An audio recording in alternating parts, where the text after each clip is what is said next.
Take them. Thanks for that. Hello, everybody. Assalamu alaikum. Assalamu alaikum, peace be upon you, and welcome to this week's episode of Salam Café, brought to you by Melbourne's Muslim community. I'd like to start off to my right-hand side and welcome this evening. Thank you. Salam alaikum. How are you? Thank you, Salam Rahmatullah. I like the pink scarf. Do you? Funky. It's bright. No, it's good. Yeah. It's funky. Well, bright colours are the thing to do at the moment. Yeah. I see your Yeah. nice and Funked up too myself. And Susan, you are Yeah. wearing green and brown, and Yes. my wife informs me that they are the in-fashion colours. Well, you know me. the trendsetter Susan. Yeah, no, my mum actually bought me this outfit. So, no, I'm not trendy at all. It's quite a happy coincidence. Fantastic. But you're fine? You're doing Yeah, well? I'm doing well. I'm Good on you. okay. How's Mum? Yeah, she's good in New Zealand. She's, yeah. Kiwi? Yeah, Kiwi, yes. No emails about that. Assalamu alaikum, Walid. No, Sam, speaking of clothes, we've alluded to it very briefly that I know nothing about fashion. Well, that's what Susan says. Yeah, well, it's true. There's no question about that. So Susan took me shopping and she made me buy this. Now, quite frankly, I I'm not noticed you were sold. looking a bit I groovy. I'm not sold on pretty this. funky. Can we get? I don't know if you I like can that see. patchy, you know, the whole So- asymmetrical thing? I don't know. Is Is that a T-shirt on top of a jumper? This thing, look at, It's seriously, retro- can we get a good retro shot of this sleeve? Look at this. It's really weird. Oh, You've got. tell him to get with it, please. You've I got. think that's a good jumper. I don't know. I'm just not. What do you think? She's sitting too close to me, so I better not say It looks anything. like I'm wearing some weird sort of under thing. and You're then some wearing weird it. You're t-shirt. wearing it, Wally. What's that saying? Well, it tells you that It's cool. I'm obedient to my wife. Speaking about being obedient to one's wife, Hassan, how you doing, mate? Now, we won't go there, but I've got some interesting slides that I've brought along just for this episode, just about our time in Alice Springs. I was up there with the Flying Doctors as part of my job, and we found there was actually quite a lot of Islamic heritage and history in Australia in Alice Springs because of the camel drivers. They have the GAN train, which connects Adelaide to Alice Springs, and then the railway's just been extended to Darwin recently. And the Afghan cameleers who used to build that train track, and also before the train, they'd take goods between Well, Adelaide they and basically Alice. opened up Australia with Burke and Wills. Yeah. And So when we that's were there, I what took really- these shots of all these street names. There's Bukhara Street, Sardardine Street. There was a cameleer, one of the main ones, Charlie Sardardine. There's a whole suburb named after him, Sardardine, and there's like Sardardine Primary School. Oh my God. And But how come they didn't call it Charlie Primary School? Or Chuck. well, there's Muhammad Street, and the interesting is one of the descendants of those cameleers, Eric Sultan, he's decided to build a museum of Afghan history. So there's a cemetery there of all the cameleers, and he had this thing where he invited people to buy a palm tree and plant it around the perimeter of the cemetery. So I've got some pics of the kids. We did that, and we got 2 trees, and yeah, one day I'll go back up there and check out the trees. Fruits of your labour. So you're saying that there are cemeteries, but the Afghan section they've done with palm trees to sort of signify that it's the Afghans. Is that Yeah, that's right, to just show the heritage. And, great. Burke and Wills, when they say Burke and Wills and camels, there were a couple of Afghans, Muslims, driving the camels. So, they really, they were real pioneers in this country. Quick question to Assad. You've been to Alice Springs? I've never been to Alice Springs. Have you ever watched Salam Café to go?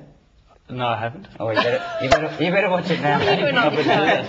We need to go over to watch Salam Café to go. I'm not too sure if it's going to be done on site at Alice Springs. It has nothing to do with Alice Springs. Has it? Well, I don't know. Let's have a check look it out. and see what comes up.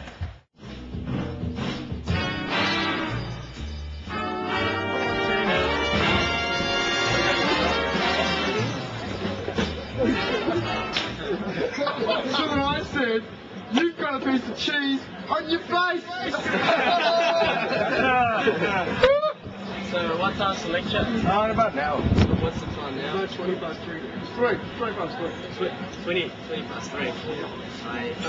Alright, sorry boys, I actually have to make this phone call. Right. No, thanks. I have to make a phone call. Okay. Yes, I will be back soon. Okay. Whatever. Asians. Did you notice that? The guy's been disappearing same time every day to make the same damn phone call. 3:20 every time.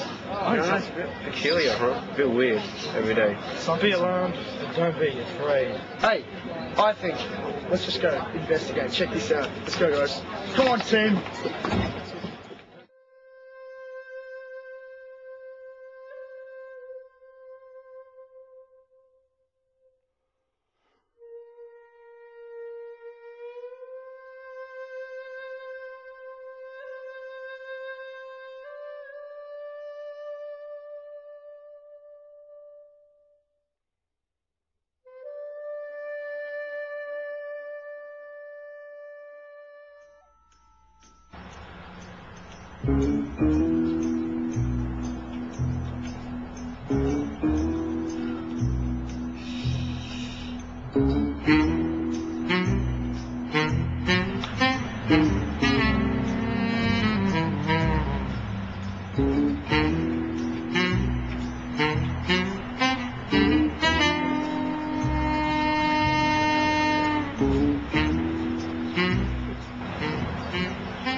What the hell? What? Man, you're drunk. You're drunk? Man, you're drunk! The guy is drunk!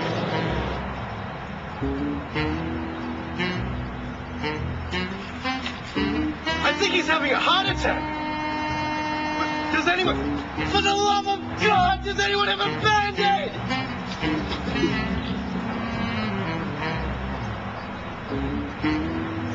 Actually, I think he's just having an epileptic fit.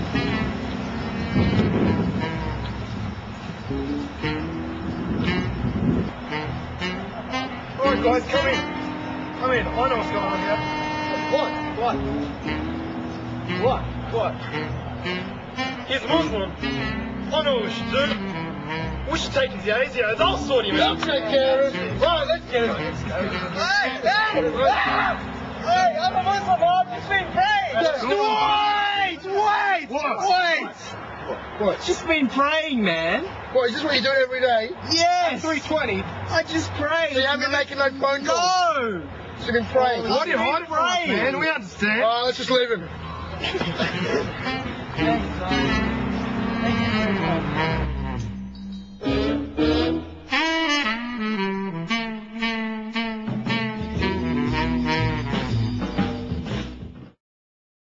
I like that. That music. That was so funny. And how many times has that happened to you? Yeah. Well, I have a whole bunch of my friends come around and scream. Actually, no, that's never happened. I like the commando guy rolling to come down and actually check him out. What's going on. I'm really concerned about Nazim. I think he has way too much coffee before he does those things. He gets really into it, doesn't he? I've got to say, it was a pretty good effort not to be distracted. Yes, mashallah. Seriously? And that was my cousin, can I say? So Who's the one who was praying? Yes. Wow, that was There's a little bit of nepotism going on here. You reckon? Oh, maybe I shouldn't have said that. that was That was fantastic. And it's so true. Often someone will walk in and then you can't answer them because you're praying. I know. Okay. Yeah, no. You just maybe have a sign around you next time. Don't ask. I actually, because my family's not Muslim, so what I used to do is because they'd walk in and like, what's going on? I actually put a little sign on my door with a little figure outline of Not someone around your neck? bowing that would say Muslim at prayer in a little triangle, like man at work, and so my family knew. So that's something you could do. Speaking about fantastic, after the break we have a fantastic guest, Yes. Moira Kelly. Looking forward to that immensely. Very, So we'll be very back after the break with Moira Kelly. Stick by, you're going to enjoy this one. Welcome back to Salam Café. This evening we have Moira Kelly with us, the founder of the Children's First Foundation, who help sick children from throughout the world. Thanks for joining us, Moira. My pleasure. How do you start such a foundation? Well, I suppose you just fall upon these things in life, I suppose. But I was living in Bosnia for a few years, And I actually went for 6 months and stayed for 5 years during the war. And I had a few refugee camps when I was out there, and basically people kept coming to me with sick children. Were you a nurse? Is that why they bring sick children? Or? Well, no, I suppose one of the most profound moments was a woman from central Bosnia that came down, and she'd been walking for 3 days. And she had gone through a terrible ordeal where a village within a few minutes was basically a massacre, and the only people survived was her infant and her neighbour, and she lost everyone else. And she just asked me a profound question one day and asked could I help, and the first thing I said was I couldn't. You need someone more experienced and who does that sort of work. Maybe I was a bit naive, but I always thought to take one person from one country to another, you needed 3 qualities. And number 1 was I figured you need lots of money. Number 2, I figured you need someone with lots of experience. And of course, number 3, someone who was very special. And I certainly didn't fit into any of those categories. But I was just knocking on doors for so long and asking all the big NGOs that I knew, and just wasn't having any feedback. And maybe I was probably innocent ignorance, but she finally saw me on the third day with a big grin on her face and, Moira, what's happening? And I suppose I had to tell her, look, I'm not giving up, I'll always find that person. And I couldn't, and she finally said to me, well, Moira, after a big cry, and I cried, she says, Moira, where do you come from? Australia, and my father's Irish, and I went to school in Ireland as well. I said, well, Moira, can I ask you a question? I said, what's that? She said, what's Australian like and the people in Ireland? And I told her how lovely they are and we get on and we're peaceful. And she just went on to say, well, if the people are so good in your country, do you not think if you ask them and told about me, do you not think they want to help? And that's where it really began. Wow. It's as simple as that, isn't it? That's amazing. So she really pushed you along then? Oh, yeah, I figure she was some sort of angel for sure. Yeah, she was. Well, I think any one of you would have done the same thing, and any of your listeners today would have been the same thing. It's just a normal human thing to do. And I suppose she gave you the courage, so I can't help but think lots of children after that have come from that. And I was a nobody, I don't know anything, there's no experience, but it just shows you we're all capable of anything, really, That's amazing. Well, it's just... And the headquarters for Children's First is still at your farm at Kilmore? Well, yeah, I always knew I'd come back to Australia one day, and I always knew I'd have a place either in the country or in the beach. Didn't have a cent, never would have any money, but eventually someone gave me the land, and about 2,000 Rotarians built the farm over 3 years as volunteers, and Australian companies and people helped get it going, and so no one gets paid, we're all volunteers, and that's just to show you that people who are lay people can also do this, I grew up as a Catholic, so I always thought nuns and priests did this. So this is to show people that, you can still be very religious and have a spirituality, but not necessarily be in an order. That's amazing. Can you tell us about these medical evacuations? Is that right? Yes. That's right. Yes. How you go about doing that? Well, I don't go looking for children, believe me, because after I lived in Bosnia for 5 years, I went on to Albania and ended up living there for 3 years. I lived in Eastern Europe probably about 10 years. I was a couple of years in Romania, but basically it happened in Romania where people started coming to me as well through the Sisters of Mother Teresa. So you worked for Mother Teresa? I did in India. Amazing. Yeah. Wow. Yeah, What was that like? Wonderful moments. But I only take kids who are operable, no medical conditions, and they have to be proven that they can't be operated in their own country. So probably half of the kids come from half of the children come from countries I've lived in, and probably a quarter of the children come through doctors in Australia who've heard about a child somewhere and say, could I help bring it in? And probably then actually a quarter of the children would come through the ethnic communities here in Victoria or in Australia who've seen a documentary or seen something in the papers or... So yes, but the kids come from everywhere. And we've actually got some living examples of your work right here tonight, haven't we? I've got 2 friends with me behind the coffee machine here. What coffee machine? The coffee just becomes less and less each week. This is Bilal.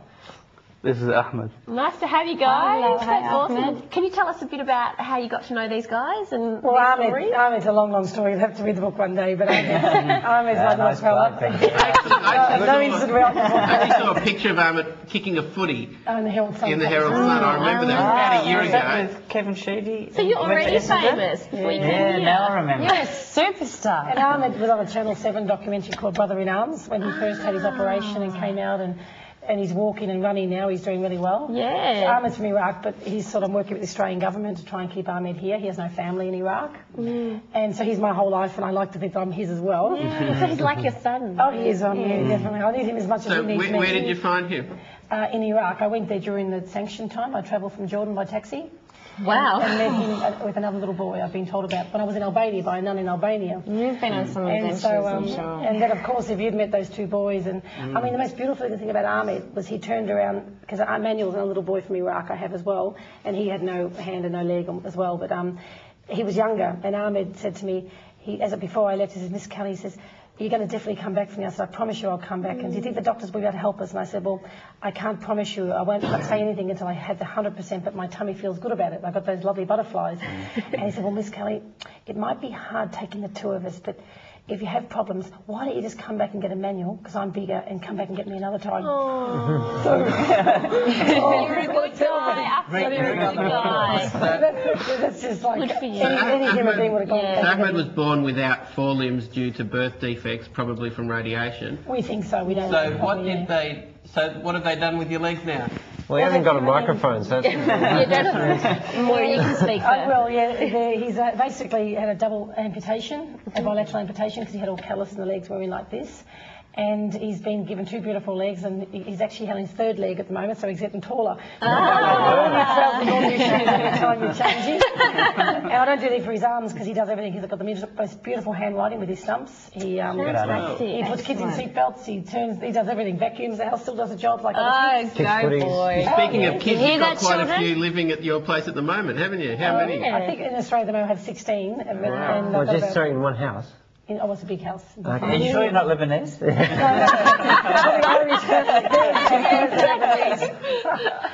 They're just as bad as the Lebanese. But Bilal's actually from Gaza. Okay. It's hard not to get a plug in there, you see. Yeah. Bilal was, I won't go into how his injury happened, but he was very badly burnt as a young person in the problems in Gaza. And so he's come back for surgery at Lineker Hospital in Melbourne here. They've offered a free bed for Bilal. And he's going to have plastic surgery by Chris Coombs. That's quite famous here for doing all the hands and things like that, you know. So the doctors in the hospital are volunteers. How long has he been here in Bilal, I went out and got Bilal in Gaza. We came out about maybe 3 months ago now. Oh, right. And you're quite non-discriminatory in the way you take kids from any country, any faith, any background. Oh, It's absolutely, whoever needs it, you go to. I mean, we say prayer every night in our house because I believe we're all very spiritual. So 2 kids have to say prayer because they fight over who's going to say it that night. So every night we always hold hands and the kids will say, bless us our Lord, Allah. And now we have a Buddhist, so bless us our Lord, Allah and Buddha. This is very normal, you know. It's a very ecumenical house. Very, very ecumenical. So we have to recognise them all, but it's just very funny. I'm worried another one comes in, they're going to go, which one's the Buddha? We're all doing a good job, so don't worry, just mention them on. Well, I actually got a phone call last year from a friend saying that they're looking for a family who can speak Arabic because it was the first batch of the kids from Gaza, and they were staying in other houses, but there was a language problem. So I took one kid for a week, and it was fantastic. And I think it's good if all our viewers could, you know, just log on to Moira's site. The details will be on the website, Salam Café website. And if you want to help, donations, what do you need from our viewers? What do you want? The biggest thing is, though people love our work and they love my kids and they think it's wonderful, but unfortunately because my kids own the wrong passport, people don't support it. You've got to sort of fight that obstacle. So really, my dream is in Australia to get 20 companies, I'm up to 9, or families who will donate 1 operation a year. And because all the private hospitals are for nothing. So I get that for nothing, but children do need to go to Children's Hospital where they need an ICU, and the average operation for a heart is $20,000 to $25,000, but they get 50% back on their tax, and the Children's Hospital have an agreement with me. So my dream is once I get the next 11, I don't want any more because I'll never have any more than 10 kids going to children, so I wouldn't want that. I'd say that's it. Because, I mean, I couldn't cope either because all the private hospitals in Melbourne, Cabrini's, Epworth's, all of them, St B's, they all give me free beds, and St John of God of Lineker in Geelong have just also offered me a free bed there. They give me 4 a year. Well, let's see if Salam Café viewers can drum up enough to sponsor 1 operation. That'd be awesome. I also understand, Moira, that the Muslim community has helped you do some fundraising. I've just now started going into the Islamic schools. Right. And I've put an appeal in for the Somalian children at the moment because they were a very small and poor community to try and help with those children because so many people have come on board with the Arabic-speaking kids, but I've also got to think of all my kids in that region, and Melbourne's not very wealthy, that area, so I really just love people, if we can even get someone out there who'd say they do an operation once a year, that would be my dream. My dream would be an extra one I had, that's all I want. And these are not just any operation, these are like major life-changing, like kids who can't swallow, kids who've lost limbs, big injuries. And hearts. And so we had a fundraiser with the Muslim community, Yes, the Muslim women, they've been very supportive, and they're the ones who've instigated the schools, so that's happening in the Islamic schools here in Victoria. Well, I encourage everybody to actually, get behind the Children's First Foundation, information on the website. Thank you very much. You are amazing. Not really. We can talk to you all night. All right. And we'll be back after the break. Thank you very much. God bless, thank you. She was fantastic, Moira Kelly, wasn't she? Yeah. She Amazing. rocked. I have So to honoured say- to have her. Oh, it's We're great. having a good run at the moment. Had some good guests. We've got good guests. We're a great show. We're High, having high calibre, as you'd That's say, like isn't carried it? away with As it. high calibre as our show warrants. I do have to mention that coming up on September 18th, there is actually a fundraiser for the Islamic Community Auxiliary of the Royal Children's Hospital. So That's a mouthful. exactly, I'm surprised I got it out. I'm going to try to get them to actually link in with Moira. Because she was doing some stuff with the Royal Children, wasn't Definitely. So the kids, a lot of them with the Royal Children's, a couple of other hospitals, which is fantastic. So the Muslim community has raised about in excess of $300,000 in the last few years for RCH, which is great. So we need to continue on in that vein. Yeah, And awesome. yep, we'll keep going. Now, Assad. Yep. Who are we meeting this week? Well, it's a surprise. I'm just going to go head upstairs and we're going to go meet some of our fabulous Salam Café crew. Go for So I'll it. see you in a minute. Get up there. Bye. Run, run, run.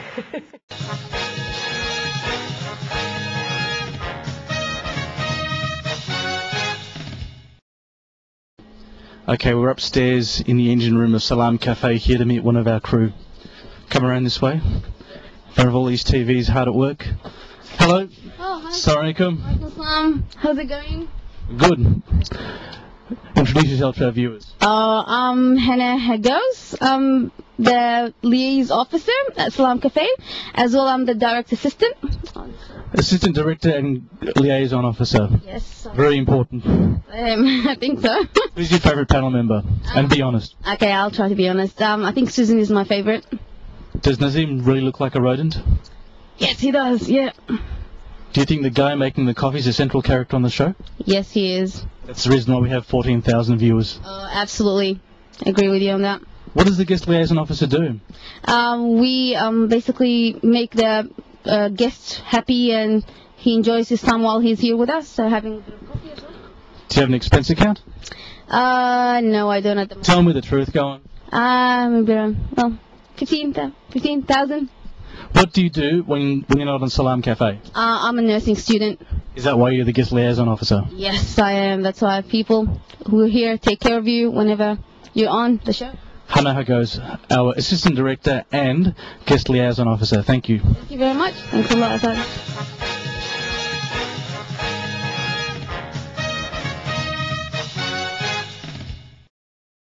Yep. Email of the week. Wait, that's what you're going to say? No comment. No welcome What back. can I say after Assad's effort? Come on, Yeah, seriously. that's good. The crew. It's all downhill from Thumbs here. up to the crew doing fantastic work. Hannah's fantastic. She Right. works really hard. So anyway, on to everyone's favourite segment, certainly mine, the email of the week. Now, you may recall that the email question that we wanted you to send in to us was, what is one of the most interesting places you've prayed, no matter what your religious background or affiliation? And I've got to tell you, we've had a huge number of emails. It's been phenomenal. I read some. I thought they were fantastic. Yeah, there were some I thought good they ones. were really good, you know. Yeah, The it type was- of stuff we're getting. Sorry, I've got to disagree. That's unlike you, Willie. Out of character again. I tell you what, no, look, yeah, we got a fair few emails, but frankly, I found them disappointing. So what I think we should do is, I haven't seen a worthy winner yet. Have you? Have you read the emails? I've been reading like there's no tomorrow. I've just changed myself through the computer. And just I've refresh, been reading emails. refresh. And, no, I don't know. Would you disagree? Well, I mean, there's some interesting ones, but That's it on the fence. yeah, all right. Well, I don't want Okay, these guys we're to have admitting a we hissy have fit high all night. So, standards. okay, I think you need 2 more weeks. So let's just forget those winners. 2 more weeks. I want you to churn out some crackerjack emails of the most interesting places you've prayed. I really want you to just, turn it up a notch. Keep these guys quiet. If nothing else, keep my lead off my back. Your Like cousin, Salam your Café to cousin go. from Salam Cafe to go should write in. Yes? Yeah. Okay. Yeah, he's got Every one of you, He's yeah. got a good story. Everyone that's watching, you get your cousins to write in. He wrote that, he'd win, I reckon. Okay. Nepotism. Speaking of interesting places, I forgot to mention this before, but I went to a dinner that was organised by the Women's Network of ICV. Oh, the Moira Kelly one. Yes, fundraising for Moira's Children First Foundation. It was really fun. Was it? Yeah, it was a big excellent. success. I know. So everyone get behind it. Her details about her place are on our website, salamcafe.com.au. So check that out. Yes, We have to go. Another great week. Thanks to everyone. Thanks to Week the and crew. crew. Thanks to the cast, and we'll see you next week. Salam alaikum. See you next week. I've been told I'm not animated enough when we go. Oh, okay.